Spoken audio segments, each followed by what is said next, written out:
Okay, please do not drop it, okay? You can do it. Alright, so once again, this is Billy, our ball python. They can grow up to 5 feet long and they can live up to 20 years in captivity.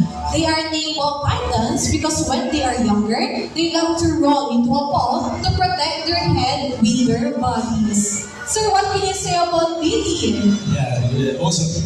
Awesome. Okay, thank you so much. Okay, thank you so much. But please stand by. We are not done yet. Okay, thank you. Now let's proceed to box number 2. How about you, ma'am? Can you describe to us what's inside your chosen box? Ano po yung nahawakan niyo? Bear. A bear. Okay, let's see. Let's open box number 2. In the count of 1, 2.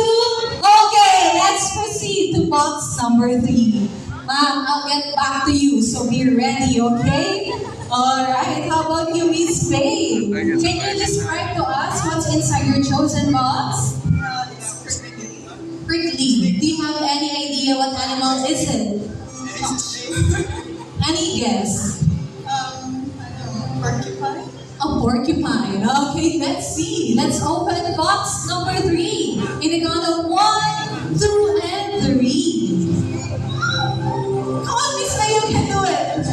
Alright, this is Iggy. Okay, Ma'am Faye, can you put your hands like this? Don't worry, you are safe with us. We're gonna assist you. It's yellow. Okay, and let's wait for Iggy to calm down. Come on, Iggy. Alright, just relax. Alright, so once again, this is Iggy, our red iguana. They can be found in the tropical areas of Caribbean and Central South America. They can grow up to 6 feet long. At the top of their head, this lizard has their third eye. Even though it does not produce images, it is a very important element for them. Miss May, what can you say about Iggy? She looks really relaxed. Yeah, she's so relaxed with you. Thank you so much. Please stand by if you are not done yet. Okay, now let's go back to box number 2. Hello, ma'am. Before we open this box, who are you with today? Family, friends, or special someone?